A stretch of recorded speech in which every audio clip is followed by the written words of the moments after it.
婆婆。婆婆你好啊，你係新搬嚟㗎？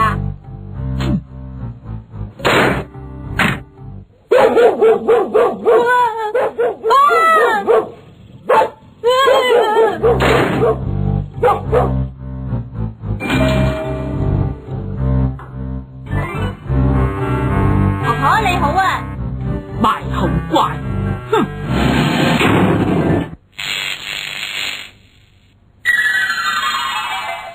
哎呀，做乜停咗㗎？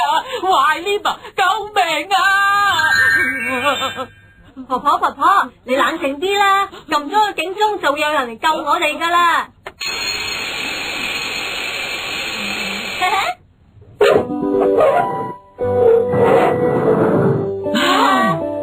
嚇死我啦，迪迪仔，你冇事啊嘛？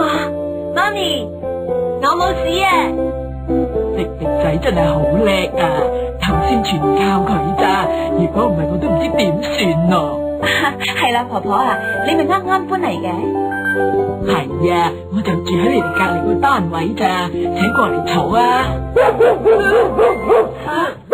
婆婆啊，我好驚你隻狗。狗？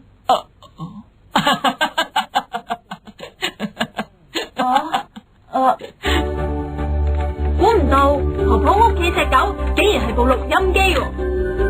婆婆就唔住嘅地方，隔籬有好多頑童，成日都需要佢嘅，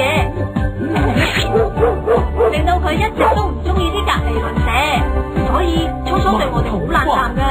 不過咧，而家佢對鄰居有翻晒信心啦。不如咁啦，講我知你哋平時點樣同隔籬鄰舍相處啊？